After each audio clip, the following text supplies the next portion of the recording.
Assalamualaikum warahmatullahi wabarakatuh. Alhamdulillahilladzi an'ama alaina wa hadana 'ala ad-dinil Islam. Asyhadu an la ilaha illallah wahdahu la syarika lah wa asyhadu anna Muhammadan 'abduhu wa rasuluh. Allahumma shalli wa sallim ala hadan nabiyil karim sayyidina wa maulana Muhammadin wa ala alihi wa ashabihi wa man tabi'al huda ila yaumiddin.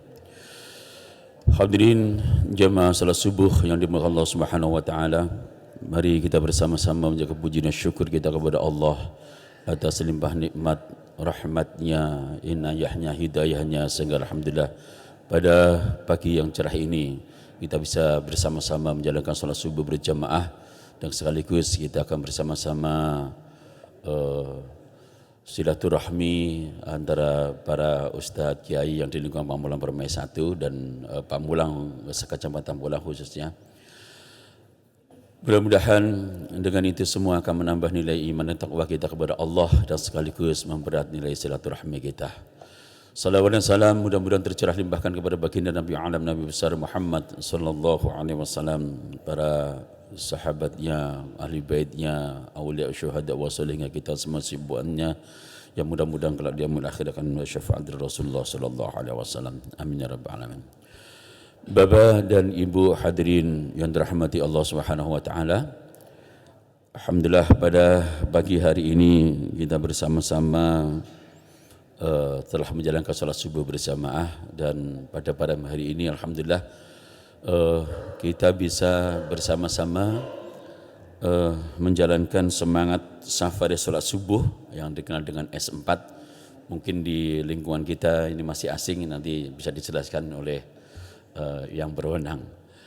Baik Bapak dan Ibu hadirin sekalian, izinkan pada pagi hari ini saya sebagai pembawa acara membacakan susunan acara kita pada malam pagi hari ini. Yang pertama adalah nanti sambutan dari Ketua DKM Masjid Al-Hidayah yang akan disampaikan oleh Profesor Dr. Sugeng Kamil Emang. Sambutan mewakili dari Ketua S4, dan insyaallah pada malam hari pagi ini juga akan sambutan ketiga disampaikan oleh Bapak Camat Pamulang. Dan yang keempat insyaallah nanti langsung tausiah yang akan diisi oleh Al-Ustadz Ghafur Zain SEMKS. InsyaAllah mari kita sama-sama dengarkan dan kita buka pada acara pada pagi hari ini dengan baca suratul Fatihah. Mudah-mudahan keberkahan selalu meliputi kita semua, rahmat Allah juga meliputi kita, sehingga insyaallah kita semua termasuk orang-orang yang dimantapkan iman Islamnya oleh Allah Subhanahu wa taala. Ala hadiniyah wa likulli shalih al-khadim sallallahu alaihi wasallam. Al-Fatihah. أعوذ بالله من الشيطان الرجيم. بسم الله الرحمن الرحيم. الحمد لله رب العالمين الرحمن الرحيم مالك يوم الدين إياك نعبد وإياك نستعين اهدنا الصراط المستقيم صراط الذين أنعمت عليهم غير المغضوب عليهم ولا الضالين آمين. Amin amin rabbal alamin. Alhamdulillah. Baik hadirin sekalian, selanjutnya acara kata sambutan yang pertama adalah sambutan yang disampaikan oleh Ketua DKM kita Masjid Al-Hidayah dan yang disampaikan oleh Profesor Dr. Sugeng Kamil MA. Untuk itu kepada beliau waktu kami persilahkan.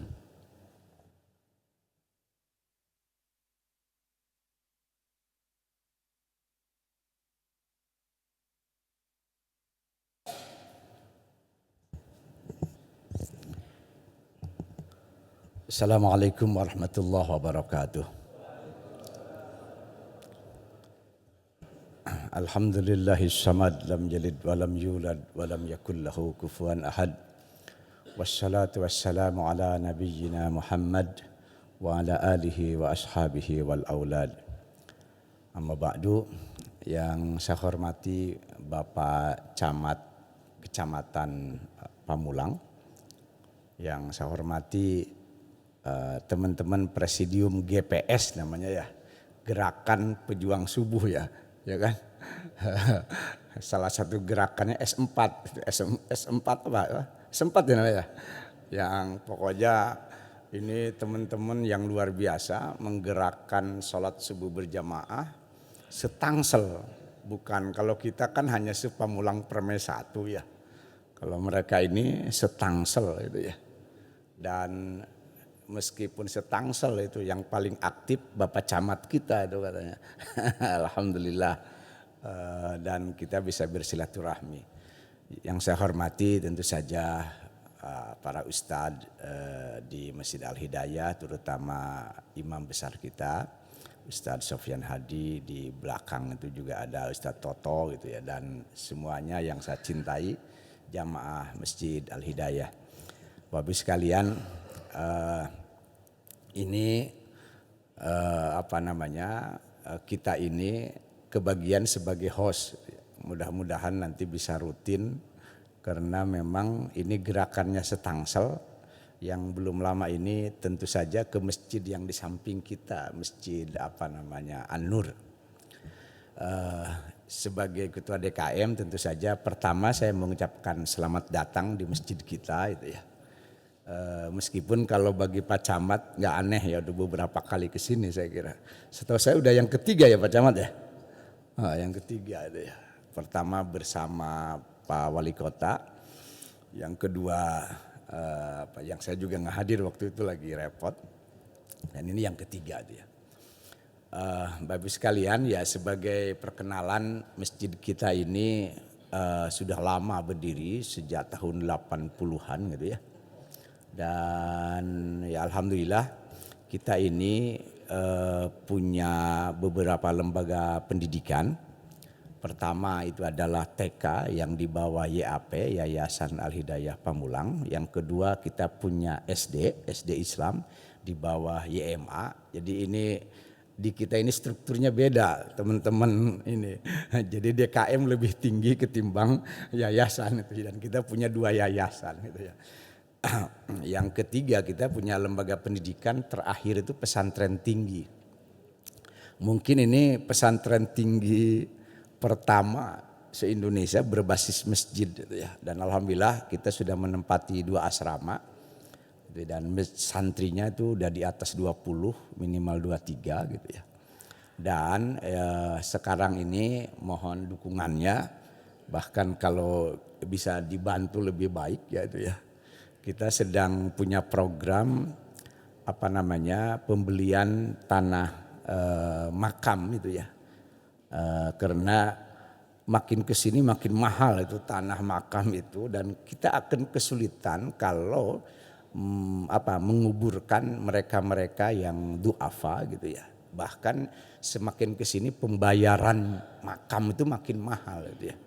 Itu pun kadang kebagian di agak ujung gitu ya. Maka ada kesan seolah-olah orang miskin nggak boleh sakit, orang miskin tidak boleh mati gitu ya. Karena itulah kita sedang memperjuangkan itu, dan alhamdulillah sudah terbayar, meskipun harus saya sampaikan ini bukan dari dana DKM ya itu ya. DKM itu hanya mengeluarkan uang 2,5 juta gitu ya. Ini kalau nggak ada program ini uang itu nggak ada. Memang ada dana dari badan yang bagian kematian itu kok lupa itu ya. Nah tetapi jumlahnya tentu saja tidak semua.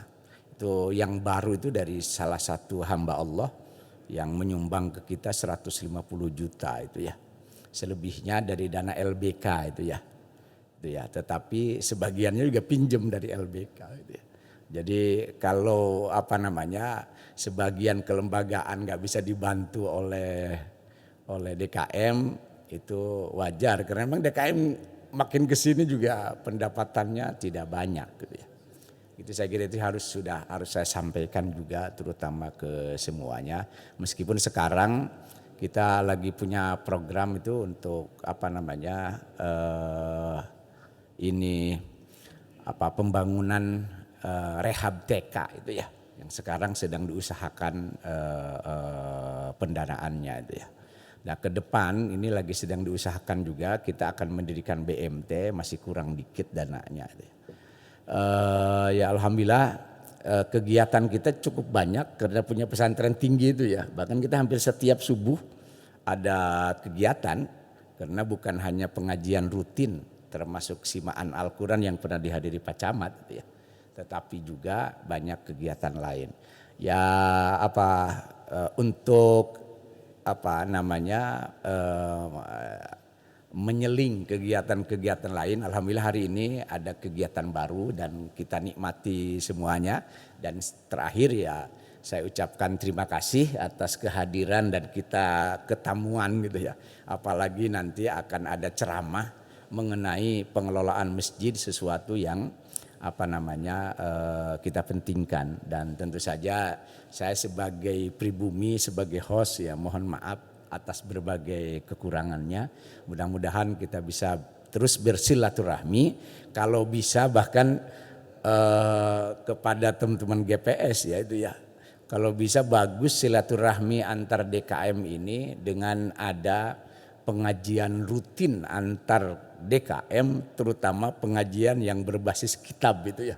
Kita siap untuk menjadi pemasok ustadz atau yang lainnya, terutama tentu saja ketempatan ya, karena kita di bawah juga ada aula gitu. Saya kira demikian dari saya. Makasih atas perhatiannya. Assalamualaikum warahmatullahi wabarakatuh.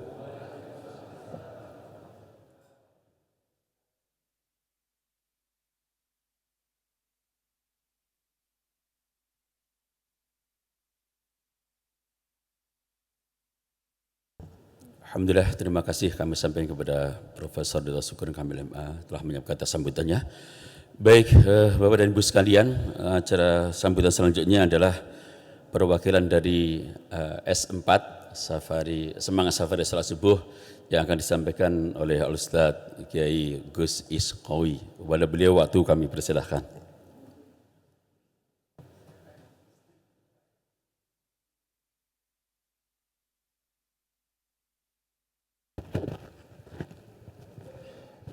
Assalamualaikum warahmatullahi wabarakatuh.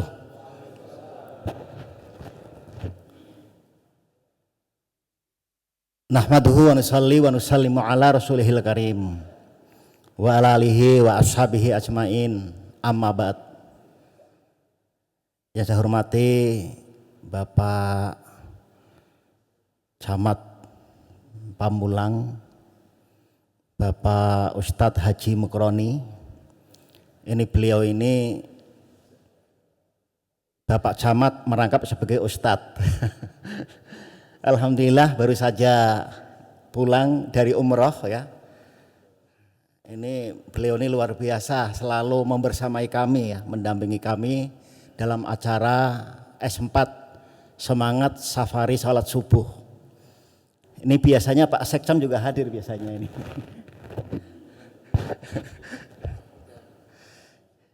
Yang saya hormati Bapak Ketua DKM Masjid Al-Hidayah, Bapak Profesor, Bapak Kiai Haji Profesor Sukron. Jadi beliau ini satu angkatan dengan saya di HMI. Saya di Jogja, beliau di Jakarta gitu.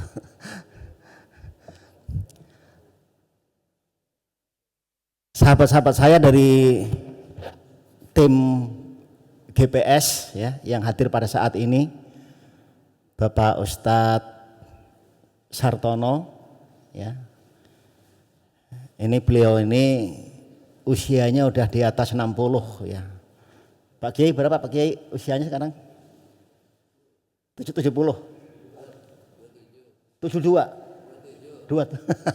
Luar biasa ini. Ini beliau ini semangatnya luar biasa seperti anak muda. Jadi teman-teman itu menjuluki beliau itu sebagai Ustadz Lintas Ormas. Jadi di Tangsel ini ada beberapa organisasi, beliau ada di dalamnya. Sebelah Pak Kiai Sartono ini ada Ustadz Arifin Marpaung. Selamat datang Pak Ustadz Arifin ya. Ini kembalinya teman kita yang hilang ya. dulu lama tinggal di sini dekat masjid juga, dan beberapa bulan yang lalu pamitan pulang kampung ke Medan. Kemarin baru sampai dari Medan dan tadi malam bermalam di masjid saya, alhamdulillah ya. Ada lagi Pak Ustadz Ghafur, ini yang paling jauh Pak. Ustadz Ghafur ini dari Depok yang nanti akan menjadi pembicara kita. Gelarnya juga nggak main-main, MQS. Apa itu? Master Kuantum Sholat. Luar biasa ya. Ada Pak Ibrahim. Pak Ibrahim, ini beliau ini seorang entrepreneur dan ketua RT. Ada lagi Pak Abah Nursat. Pak Abah Nursat ya, beliau seorang pengusaha, mantan entrepreneur. Kemudian sebelahnya Pak Ustadz Rahmatullah, seorang aktivis, mantan sekretaris Dewan Dakwah Kota Tangerang, saat ini menjadi dosen Unpam. Ada lagi Dr. Agus Wahid, ya, Agus Wahid Rahman. Ini beliau aktif juga di beberapa organisasi di Tangerang Selatan.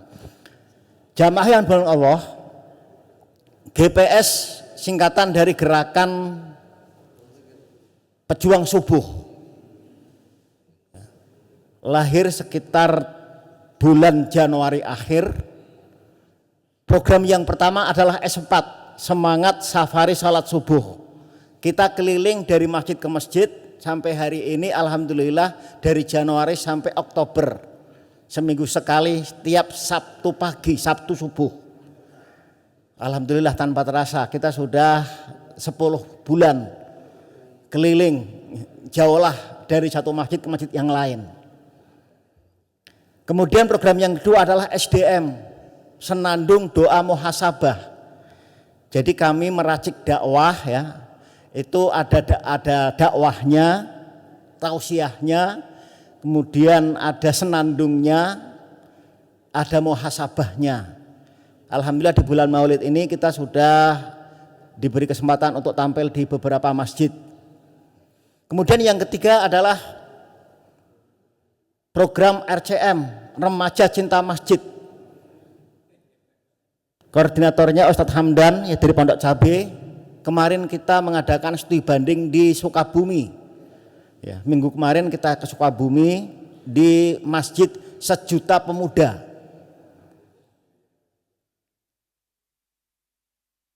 Setelah kami keliling atau jauhlah dari masjid ke masjid, ternyata survei membuktikan banyak problem yang hari ini di beberapa masjid, terutama di Tangerang Selatan ini terkait dengan anak mudanya. Susah banget ngajak anak muda untuk datang ke masjid. Oleh karena itu kami membuat satu program yang namanya RCM, Remaja Cinta Masjid. Dan kemudian program yang keempat, ICM, Istighosah, Doa dan Munajat. Alhamdulillah pada hari ini luar biasa kami dapat masukan dari Ketua DKM, Bapak Profesor Sukron, yaitu terkait dengan pengajian bersama antar pengurus masjid berbasis kitab. Ini luar biasa. Ini silahkan tim ini ditulis nih menjadi agenda kita ke depan insya Allah. Ya. Di Pagedangan itu dari 10 tahun yang lalu di Pagedangan BSD saat ini ada yang namanya pengajian Al-Manar kalau nggak salah. Itu dihadiri oleh pengurus-pengurus masjid sekecamatan Pagedangan. Mereka sebulan sekali berkumpul untuk mengkaji kitab. Ada Al-Hikam, ada Ihya Ulumuddin dan yang lain. Dan insya Allah ke depan nanti kita punya mimpi yang mudah-mudahan bisa terrealisir, yaitu bagaimana kita pengurus masjid ini bisa berkumpul untuk bersama-sama kita mengaji sekaligus mengkaji kitab-kitab kitab-kitab dari kalangan ulama-ulama kudama, yaitu kitab kuning. Ini sungguh sangat luar biasa. Jamaah yang dirahmati Allah, mungkin ini saja sambutan saya atas nama pengurus atau presidium S4, pengurus GPS Gerakan Pejuang Subuh. Kurang lebih mohon maaf. Usikum wa nafsi bitaqwallah. Wassalamualaikum warahmatullahi wabarakatuh.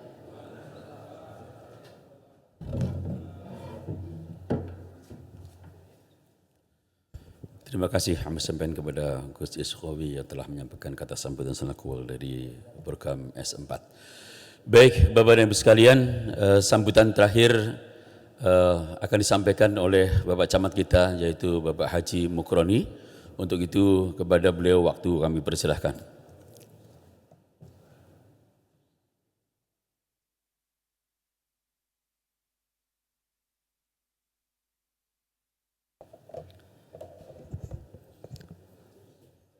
Bismillahirrahmanirrahim. Assalamualaikum warahmatullahi wabarakatuh. Alhamdulillahilladzi an'ama alaina bi ni'matil iman wal islam wal ihsan. Asyhadu an la ilaha illallah al-malikul haqqul mubin. Wa asyhadu anna Muhammadan abduhu wa rasuluh. Rabbi shrah li sadri wa yassir li amri wa hlul 'uqdatam min lisani yafqahul qawli. Amma ba'du. Yang saya hormati segenap Ketua DKM Masjid Al-Hidayah dan seluruh jajaran pengurus. Yang saya hormati pengurus S4 Semangat Safari Sholat Subuh, khusus Al-Mukarram Bapak Ustadz Sartono, dan yang saya hormati juga jajaran pengurus S4 hadir pada kesempatan hari ini, Bapak Profesor Sukron dan juga Gus Iskhawi, dan juga yang saya hormati Bapak Insinyur Ali Akbar. Beliau juga kebetulan sebagai Kepala Bagian Keuangan dan Perencanaan Pemerintah Kota Tangerang Selatan. Yang saya hormati Pak Ustadz Haryono, yang juga saya hormati terkhusus guru kita Al-Mukarram Dr. Sofyan Hadi. Yang saya hormati jajaran pengurus S4 yang lainnya, dan Bapak Ibu jamaah yang insya Allah dimuliakan Allah Subhanahu wa Ta'ala. Puji syukur senantiasa kita panjatkan kehadirat Allah Subhanahu wa Ta'ala. Pada kesempatan pagi hari ini kita masih berikan nikmat sehat walafiat, nikmat panjang umur, dan tentu begitu banyak nikmat yang Allah berikan kepada kita semua hingga pada kesempatan pagi hari ini. Salam salam senantiasa kita sampaikan kepada junjungan kita Nabi besar Muhammad sallallahu alaihi wasallam. Bapak Ibu jamaah yang dirahmati Allah Subhanahu wa Ta'ala, pada kesempatan pagi hari ini alhamdulillah tentu rasa syukur yang tak terhingga tatkala kita bisa bersama-sama kembali bersilaturahmi dalam setiap kesempatan di Masjid Al-Hidayah.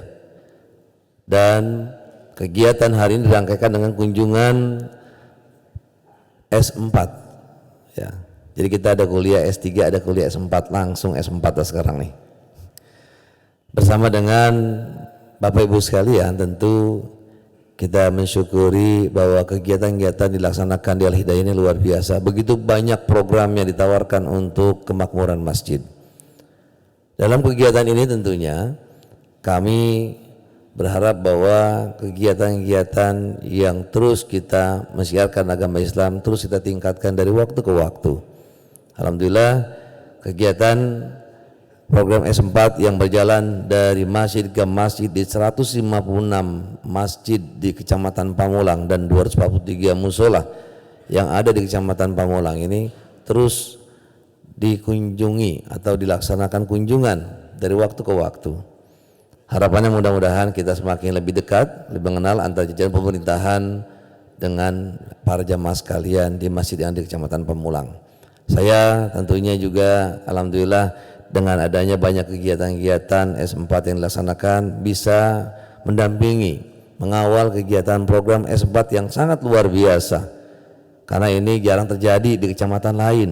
Alhamdulillah disampaikan, sudah mulai ada beberapa kecamatan yang mulai melaksanakan kegiatan kunjungan-kunjungan sholat subuh berjamaah dengan masyarakat. Kemudian beberapa hal yang perlu kami sampaikan, bahwa Kecamatan Pamulang dengan populasi penduduk yang sangat besar, sekarang berjumlah 329.000 jiwa. Cepat sekali peningkatannya, dari 213, 226, 236 sekarang, dari 313, 326, kemudian sekarang sudah mencapai 339.000. Sangat cepat pertumbuhannya. Alhamdulillah, dengan pertambahan penduduk dan populasi penduduk yang sangat besar dan cepat bertambah, maka dampaknya adalah masjid-masjid di Kecamatan Pamulang ini semakin ramai jamaahnya. Namun ada dampak juga yang timbul akibat pertambahan penduduk yang sangat besar. Contohnya apa? Terjadinya kemacetan. Betul Bapak sekalian? Mulai terasa. Sekarang terasa di bundaran Tugu, ya. Kalau dulu Tugu itu disorotinya karena Tugunya seperti apa Pak? Kalau dulu seperti toren air, ya, disoroti, keadaan yang tidak sesuai dengan potret Kecamatan Pamulang. Kalau sekarang di medsos saya sering diatensi oleh netizen atau masyarakat, sekarang disorotinya adalah kemacetan. Artinya kemacetan yang ada di sekitar bundaran.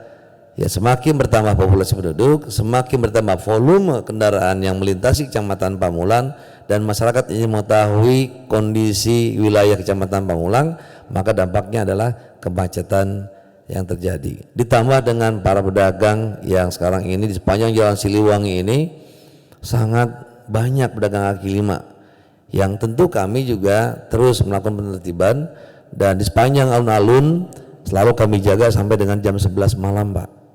Jadi pedagang-pedagang ini terkadang susah juga kita atur. Jika memang kita berikan ruang, mereka akan mengundang yang lainnya penuh. Namun jika kita tertibkan, mereka merasa bahwa pemerintah tidak memberikan fasilitas bagi masyarakat untuk berdagang. Ya, kalau semua kita fasilitas berdagang tentu tidak akan bisa menampung Pak. Tentu ada ketentuan dalam melakukan usaha atau mengembangkan UMKM di Kecamatan Pamulang dengan cara-cara yang baik. Oleh karenanya kami terus menata dalam kaitan dengan penataan kemacetan bersama dengan pemerintah Kota Tangerang Selatan dan juga infrastruktur yang lainnya. Saat ini mohon maaf kepada para jamaah sekalian yang terganggu dengan aktivitas pelaksanaan pembangunan drainase saluran air tipe A, artinya sangat besar yang dibangun kaitan dengan pembangunan saluran air untuk mengantisipasi banjir di wilayah Kecamatan Pamulang. Dan hal-hal lain tentunya masih banyak yang perlu kita benahi dalam kaitan dengan pembangunan di Kecamatan Pamulang. Oleh karenanya pemerintah Kota Tangerang Selatan terus concern, fokus kepada upaya untuk pembangunan-pembangunan yang ada di Kota Tangerang Selatan, agar rencana pembangunan jangka menengah daerah Kota Tangerang Selatan dalam pembangunan, capaian pembangunan 5 tahun yang telah dilaksanakan oleh Wali Kota Tangerang Selatan bisa tercapai. Kebetulan saat ini Pak Wali Kota Tangerang Selatan, Pak Wali Kota sedang cuti Pak, ya, karena beliau ikut kontestasi pilkada, sehingga saat ini ada pejabat yang menggantikan sementara selama 2 bulan, yaitu Bapak Dr. Tabrani MPD yang melaksanakan tugas sebagai PJS Wali Kota Tangerang Selatan sampai dengan pelaksanaan pemilu kada 27 November tahun 2024 ini. Dan juga kami sampaikan juga bahwa pilkada serentak yang dilaksanakan di seluruh Indonesia ini akan dilaksanakan pada tanggal 27 November. Kepada para jamaah sekalian, tentu kita mempunyai hak pilih. Silakan untuk gunakan hak pilih kita pada diri kita, keluarga kita, tetangga kita, dan orang-orang yang mungkin bisa kita sampaikan untuk bisa menggunakan hak pilihnya tanggal 27 November untuk datang ke TPS melaksanakan pemilihan atau pencoblosan gubernur dan wakil gubernur, dan juga wali kota dan wakil wali kota. Jangan sia-siakan hak suara kita. Mari kita gunakan hak pilih kita. 1 suara menentukan nasib 5 tahun ke depan bagi pembangunan Banten dan juga pembangunan Kota Tangerang Selatan lebih baik di masa yang akan datang. Itu saja yang kami sampaikan, dan sekali terima kasih kepada jajaran DKM Masjid Al-Hidayah dan juga pengurus S4 yang telah melaksanakan kegiatan kunjungan masjid atau safari, semangat safari sholat subuh di Masjid Al-Hidayah ini. Dan kalaupun tadi ada 2 yayasan, harapan kami tentunya di Masjid Al-Hidayah ini yayasannya mungkin bisa rekonsiliasi untuk bersama-sama membangun dalam satu badan hukum yang tentunya bisa membawa perubahan ke depan lebih baik untuk pengurus di Yayasan Hidayah. Demikian saya akhiri, billahi taufiq wal hidayah. Assalamualaikum warahmatullahi wabarakatuh.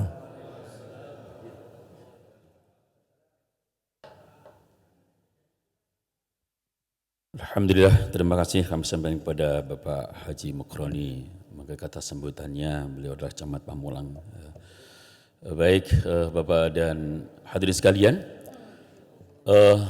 acara selanjutnya adalah antara acara inti semangat safari sholat subuh yang akan disampaikan oleh Al-Ustadz Ghafur Zain SE SHUS, dan sekaligus nanti menutup dengan doa. Untuk itu kepada Al-Ustadz Ghafur Zain SE SHUS, waktu kami persilahkan.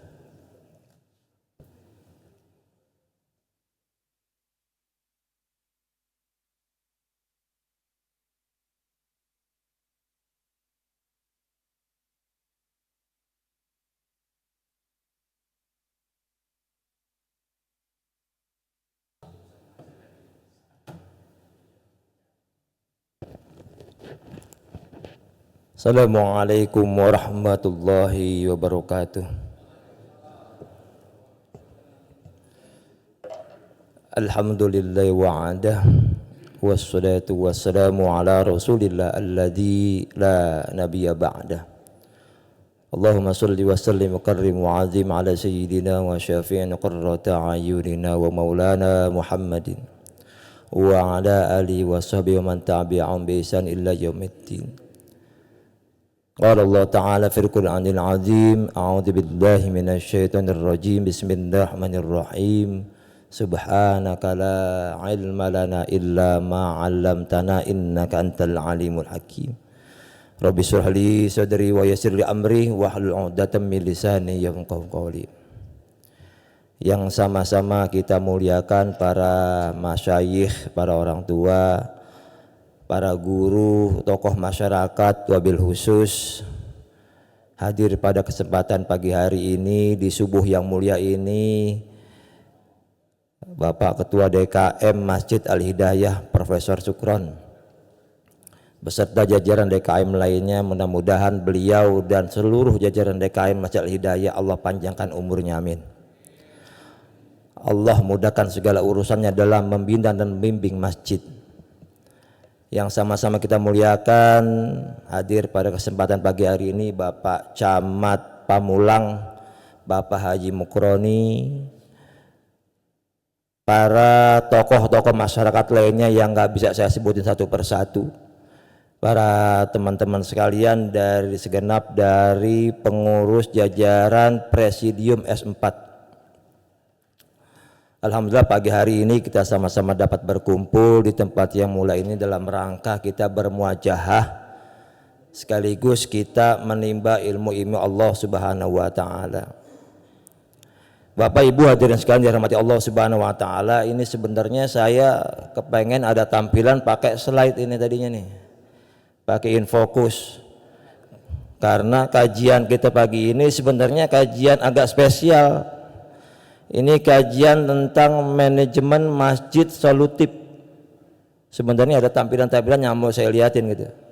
Tapi karena slide-nya nggak ada, ya udah dah. Bapak-bapak, ibu-ibu ngeliatin saya aja udah. Ya di mimbar sini. Bapak Ibu hadirin sekalian dirahmati Allah Subhanahu wa taala, kalau kita lihat setiap Jumat ketika khotib naik mimbar, ketika khotib naik mimbar itu kita lihat hampir 50% jemaah kita ini menjadi orang-orang yang sakti, Pak. Sakti apa maksudnya? Kalau khotib udah naik mimbar itu kepalanya nggak kelihatan, Pak.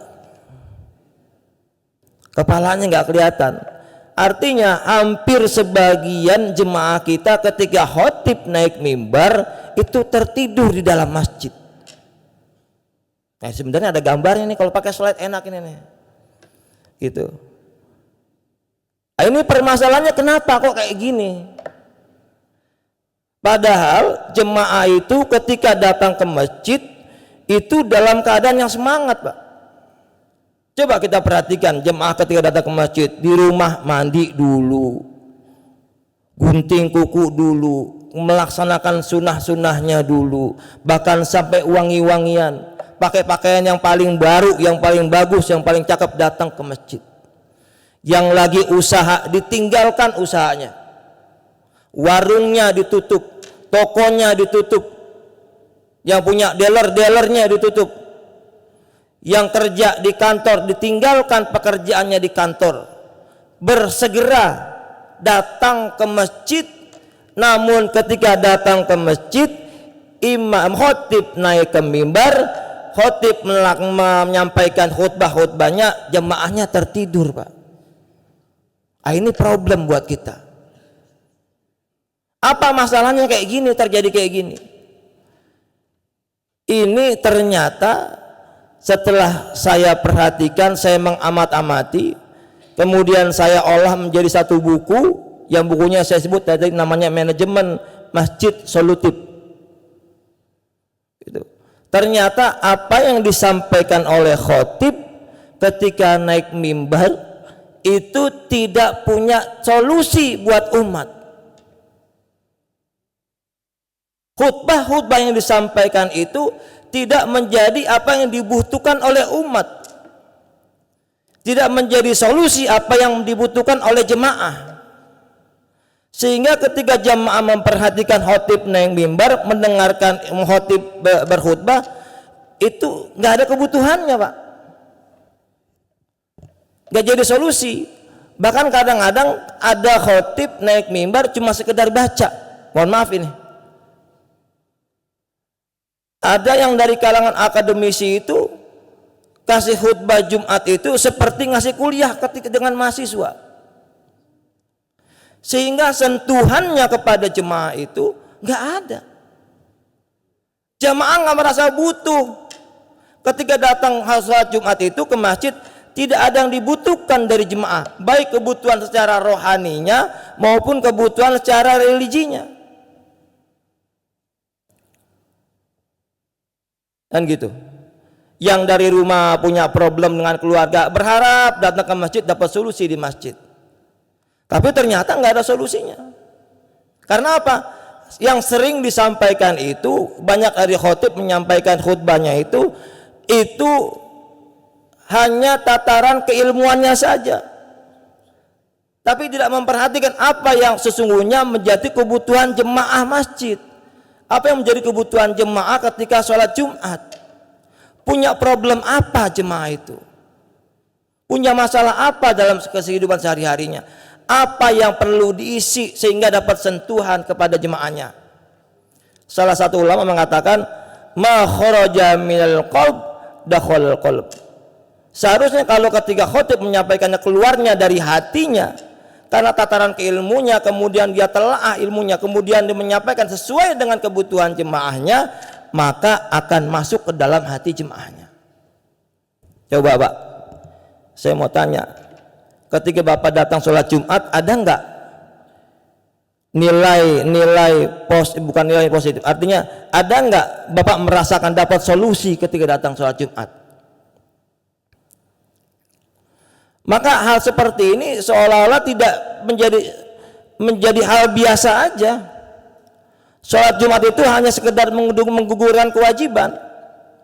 Jemaah datang sholat Jumat kadang-kadang di beberapa daerah itu datang sholat Jumat ya santai-santai aja, ada yang di luar masih ada ngerokok gitu kan. Kadang datang masuk ke dalam masjid, sampai masjid duduk santai, kadang-kadang buka-buka HP. Ada yang kayak gitu. Masuk sholat Jumat, datang ke sini buka HP, buka-buka itu. Kemudian ngobrol, yang lebih parahnya sampai tertidur. Itu karena mereka tidak mendapatkan solusi. Seharusnya, ini perlu kita rubah. Ini perlu kita rubah. Seharusnya ketika khotib naik mimbar, berikan solusi kebutuhan umat. Apa yang dibutuhkan oleh umat ketika memang beliau ada di atas mimbar? Bukan hanya sekedar menyampaikan dalil, bukan sekedar menyampaikan hadis dan ayat Al-Quran, bukan sekedar menatarkan penjelasan keilmuan dari para ulama, bukan. Tapi solusi problem yang harus didapatkan untuk solusi untuk menjelaskan problem-problem yang ada di umat masing-masing. Contoh Pak, contoh.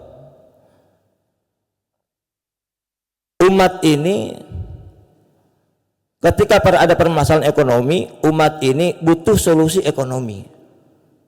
Tapi yang bersentuhan dengan keagamaan, yang bersentuhan dengan nilai-nilai religi. Padahal solusi itu ada Pak. Salah satunya itu kalau kita sampai mengenai bahwa sholat itu, orang ketika memang punya permasalahan ekonomi, permasalahan apapun, permasalahan di rumah atau permasalahan di kantor dan permasalahan masalah ekonominya, itu ada solusinya di dalam sholat. Maka ini harusnya disampaikan oleh khotib kepada jemaahnya. Kan ada ayat mengatakan, wa'mur ahlaka bisolat, hai hamba-hambaku, perintahkan keluargamu sholat, wastabir alaiha, bersabarlah atas kalian untuk melaksanakan sholat itu. La nas'aluka rizqan, jangan bertanya masalah rezeki. Nahnu narzukuka, kami yang mengantarkan rezeki kepada kalian. Ini disampaikan nggak?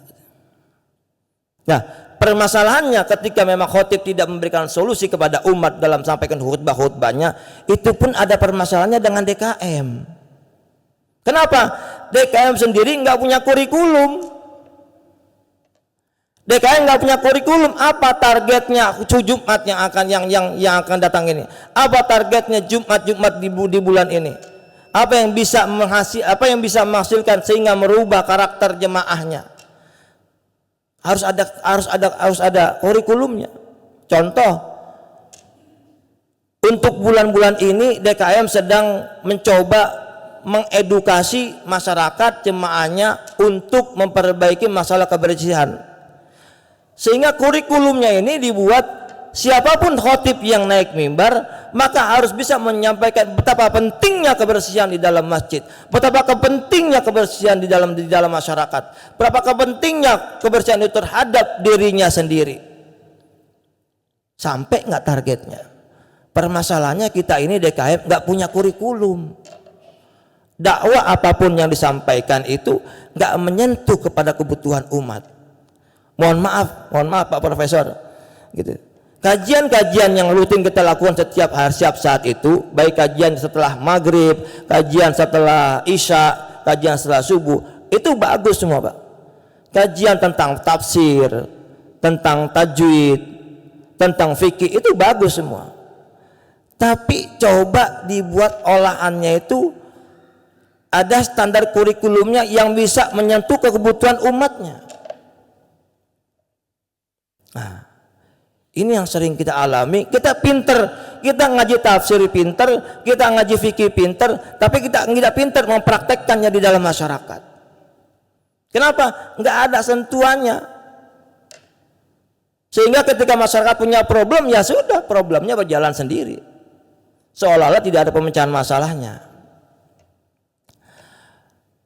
Tahun 2021 ini sampai jam berapa saya? Udah selesai? Sampai jam berapa ini? Sampai jam 6. Sampai jam 12. Sampai jam 12 saya di bawah aja dah. Tahun 2020 sesuai data yang diperoleh itu, yang saya peroleh itu banyak ketika zaman Covid itu banyak terjadi perceraian yang gugatannya itu datangnya dari perempuan, Pak. Datangnya dari perempuan. Nah, ini berkaitan dengan manajemen solutif ini terlihat bahwa masjid tidak memberikan solusi terhadap kaum perempuan. Seharusnya, Pak, masjid ini menjadi sumber solusi atas berbagai macam problem kebutuhan masyarakat. Masjid harus menjadi solusi secara ekonomi. Masjid harus menjadi solusi sebagai pusat informasi. Masjid harus menjadi solusi buat kaum difabel. Ada nggak di sini solusi buat kaum difabel? Masjid harus jadi solusi buat orang-orang yang sudah tua. Masjid harus jadi solusi buat para kaum mudanya. Kenapa kaum mudanya ini sampai saat ini susah masuk ke dalam masjid? Nah, ini harus dipikirkan, Pak. Bagaimana kita punya solusi buat kaum muda. Ini kebetulan gerakan pejuang subuh, Pak Camat. Kemarin kita sudah survei. Awalnya kita komunikasi dengan Masjid Sejuta Pemuda. Kita datang ke sana. Sebenarnya datang ke sana itu dalam rangka menjalin hubungan kerjasama, Pak. Menjalin hubungan kerjasama dalam rangka kita kepengen membina para pemuda di Pamulang ini untuk bisa membantu mengelola masjid. Nanti di sana itu di training berkaitan mengenai fundraisingnya, pengelolaan masjid, bagaimana bisa mereka memakmurkan masjid yang isinya para pemuda, bagaimana mereka bisa mendatangkan para pemuda datang ke masjid. Itu dilatih semua. Ini programnya sekitar 3 bulan. Kita sudah koordinasi, insya Allah kita sedang persiapkan pemuda-pemudanya ini biar bisa membantu mengelola masjid sehingga bisa mendatangkan kaum mereka ke sini. Karena berbeda, Pak, cara penanganan terhadap orang muda ini. Kita nggak bisa ajak mereka moro-moro tiba-tiba itu untuk ngaji setiap subuh, nggak bisa. Harus ada pola makan-makan, Pak, nongkrong-nongkrong. Nah, itu yang ngerti para pemuda. Nah, ini insya Allah kita akan berjalan sekitar bulan Januari tahun depan. Kita sudah kirim orang untuk ke Masjid Sejuta Pemuda. Gitu. Nah, kembali ke permasalahan tadi, ke permasalahan ibu-ibu itu. Kenapa kaum perempuan? Kenapa kaum perempuan ketika tahun 2020 itu terjadi banyak perceraian dan gugatannya datang dari orang perempuan? Karena memang tidak ada edukasi kepada kaum perempuan. Masjid tidak memberikan solusi kepada kaum perempuan. Selama ini kan kaum ibu kan cuma kegiatan kaum perempuan itu hanya tataran kepada majlis taklim. Paling apa majlis taklim kegiatannya? Kalau enggak sholawatan, baca rawi, ya Bu, baca rawi, kemudian tahlilan, ya, kemudian ada yang baca Quran aja, kemudian enggak ada kegiatan lain. Padahal seharusnya itu ada kelas khusus perempuan, namanya kelas perempuan, Pak. Kelas perempuan, apa yang dilakukan di situ di kelas perempuan? Kita bukan cuma membahas masalah, bukan hanya sekedar ngaji, bukan hanya sekedar baca sholawat, bukan hanya sekedar tahlilan, tapi kelas perempuan yang memang kita isi bagaimana menata hati perempuan. Nah, ini kan orang kaum perempuan ini kaum yang gampang terluka hatinya. Kaum perempuan ini kaum yang paling banyak luka hatinya. Maka bagaimana perempuan itu bisa mengatasi rasa sakit hatinya itu? Bagaimana perempuan punya kekuatan untuk tidak gampang sakit hati? Itu harus kelas khusus, Pak. Nggak bisa di majlis taklim. Kemudian nanti ketika perempuan menjalani hidupnya itu banyak sekali goresan-goresan dalam hatinya, luka-luka dalam hatinya. Bagaimana mengobatinya? Ada triknya. Nah, ini perlu ada kelas khusus perempuan. Begitu juga nanti ada kelas khusus bapak-bapak, ada, Pak. Karena berapa banyak bapak-bapak ini yang kaum mudanya ini mungkin sedang usaha, ada trik-triknya bagaimana membuka kunci rahasia pintu langit. Bagaimana ada kalau yang pernah kerja di kantoran mungkin pernah belajar mengenai seven habit. Seven habit ya. Di Quran ada, Pak. Allah berikan petunjuknya itu dari di kajian mengenai sholat itu ada, Pak. Bagaimana membina karakter muslim sukses dilihat dari filosofi sholat, dari mulai azannya sampai sholatnya sampai salamnya itu ada semua. Bagaimana spiritual parenting anak ini khusus harus ada kelas khusus rumah tangga. Bagaimana membina rumah tangga, bagaimana membina keluarga dalam rumah tangga, bagaimana membesarkan anak-anak. Ini perlu ada kelas-kelas. Sehingga masjid menjadi solusi buat siapapun. Nah, ini perlu kita buat. Masjid harus menjadi solusi buat siapapun. Secara ekonomi, masjid harus menjadi solusi, bukan lagi solusi buat masjid sendiri, tapi solusi buat umat. Tataran kata memakmurkan masjid ini, Pak. Tataran kata memakmurkan masjid ini bukan hanya memakmurkan masjid, mendatangkan jemaah ke dalam masjid, tapi harus bisa makmur masyarakatnya, makmur jemaahnya, makmur pendidikannya, makmur ekonominya, makmur. Kalau masyarakatnya makmur, nggak mungkin mereka datang ke masjid. Apalagi mereka merasa dimakmurkan hidupnya oleh masjid.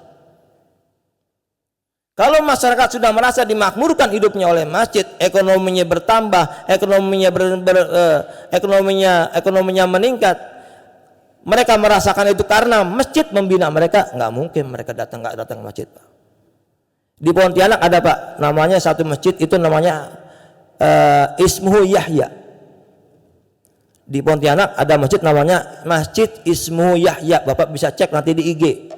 Itu luar biasa. Merbotnya, Pak, merbotnya itu ada 300 orang. Merbotnya 300 orang. Dan semua merbot nggak ada yang pakai sistem ikhlas. Kalau kita kan di sini modelnya sistem ikhlas. Jadi DKM, ikhlas aja udah jadi DKM. Mereka enggak. Mereka itu merbot mereka itu sebanyak 300 orang. Mereka bayar semua sesuai dengan kapasitasnya masing-masing. Sehingga apa? Masjidnya setiap waktu full, Pak. Bahkan 24 jam itu masjidnya ramai dikunjungi orang. Bahkan sekarang masjid ini menjadi salah satu masjid yang menjadi konsultan masjid-masjid lainnya untuk memberdayakan pemuda masuk ke dalam masjid, salah satunya. Nah, salah satu klien mereka itu yaitu Masjid Sejuta Pemuda itu. Nah, oleh karena itu kita perlu memikirkan bahwa bagaimana masjid ini menjadi solusi buat kita semua. Jadi solusi bukan hanya bisa membangun menara, Pak. Bukan hanya sekedar bisa membangun mengindahkan masjidnya. Tapi perlu kita berpikir bagaimana masjid menjadi solusi buat semuanya, buat kaum orang tuanya, buat kaum anak mudanya, buat kaum perempuannya, buat kaum bapaknya, solusi buat anak-anak, solusi dan lain-lainnya. Itu. Ini kajian ini hanya pembukaan saja. Kapan waktu kalau kita memang in detail lebih jelas lagi, ayo kita sama-sama dengan para DKM lain.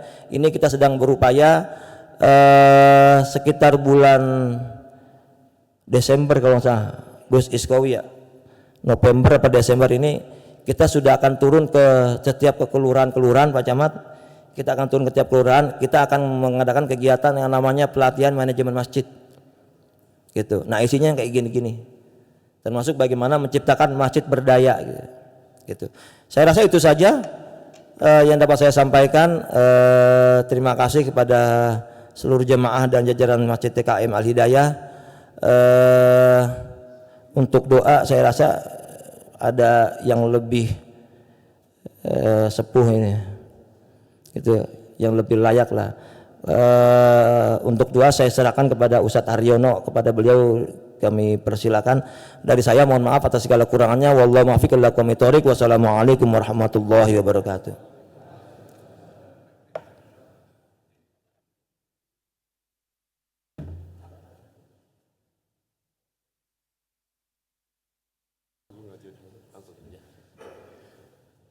Bismillahirrahmanirrahim. Bapak Ibu Jabar rahmatullah subhanahu wa ta'ala. Tidak ada pesta yang tidak usai, tidak acara yang tidak selesai. Mari kita tutup acara kita pada hari ini dengan mengangkat tangan bersama-sama. Dan jangan letak di bawah. Karena satu hadis Rasulullah SAW dari riwayat Anas bin Malik mengatakan begini. Inni ra'aitu Rasulullah yarfa'u yadayhi fid du'a hatta yu'tan ibtah. Kata Rasulullah, aku pernah lihat Rasul itu kalau doanya angkat tangan sampai terlihat keteknya itu. Begitu. Jadi kesungguhan kita berdoa, angkat tangan. Kalau enggak mau angkat tangan, di bawah jangan letakkan, mendingan gak usah diangkat. Insya Allah mudah-mudahan doa kita hari ini berkah. Dengan segala yang kita sampaikan, harapan-harapan kita ini, Allah ijabah doa kita. Al-Hadiniyah, Al-Fatihah. A'udzubillahi minasyaitonirrajim. Bismillahirrahmanirrahim. Alhamdulillahirabbil alamin arrahmanirrahim maliki yaumiddin. Iyyaka na'budu wa iyyaka nasta'in. Ihdinas siratal mustaqim, siratal ladzina an'amta 'alaihim ghairil maghdubi 'alaihim waladdallin. Amin. A'udzubillahi minasyaitonirrajim. Bismillahirrahmanirrahim. Alhamdulillahirabbil alamin wassalatu wassalamu ala asrafil anbiya'i wal mursalin sayyidina Muhammad wa ala alihi wa sahbihi ajma'in. Allah ya Rahman, Allah ya Rahim, Antallahu la ilaha illa anta, subhanaka inna kunna minaz zalimin. Allah yang maha pengasih, Allah yang maha penyayang, Allah yang maha melihat segala perbuatan yang kami lakukan. Ya Rabb, yang maha menggenggam umur kami, yang mengetahui batas hidup kami, izinkan kami ya Rabb pada hari ini seluruh jemaah S4 semangat pada subuh memohon kepadamu ya Rabb, ampunkan dosa-dosa kami, maafkan segala kesalahan kami. Kami sadar ya Rabb, kami manusia biasa yang tak luput dari dosa. Namun kami bukan setan. Kami ingin bertaubat ya Allah. Ampunkan dosa kami, gugurkan segala dosa-dosa kami sebelum liang kubur menjadi tempat tidur kami. Allahumma ya Allah ya Rahman ya Rahim, ampunkan juga dosa kedua orang tua kami. Ampunkan dosa mertua kami. Ampunkan dosa guru-guru kami Allah. Andainya mereka masih hidup di dunia ini, berikan mereka kesehatan, keafiatan, murahkan rezeki mereka ya Rabb. Andainya mereka sudah kembali kepadamu, lapangkan kubur mereka ya Allah. Jangan siksa mereka ya Allah. Kami menjadi saksi, orang tua kami, mertua kami, guru-guru kami adalah orang-orang baik.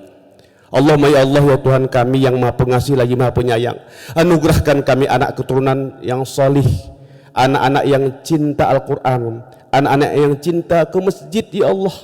Bantu kami ya Allah mendidik anak-anak kami ya Rabb. Kami lemah, kami tidak berdaya ya Allah menjaga mereka 24 jam. Kami titip ya Allah, tolong jaga anak-anak kami, hindarkan mereka dari pergaulan bebas, jauhkan mereka dari narkoba ya Allah. Anugerahkan kami anak-anak yang patuh pada perintah guru dan orang tuanya. Rabbana hab lana min azwajina wa dzurriyyatina qurrata a'yun waj'alna lil muttaqina imama. Ya Allah ya Tuhan kami, jadikanlah kami umat yang bersatu ya Allah. Jadikanlah masjid-masjid kami umat yang makmur, yang berdaya dan memberdayakan ya Allah. Tempat berkumpulnya kami seluruh umat Islam memohon hajat kepadamu ya Allah. Kabulkan segala doa kami. Hanya padamu kami bermohon, padamu kami meminta. Rabbana atina fid dunya hasanah wa fil akhirati hasanah wa qina adzabannar. Wa sallallahu alaihi wasallam. Alhamdulillahirabbil alamin. Terima kasih. Assalamualaikum warahmatullahi wabarakatuh.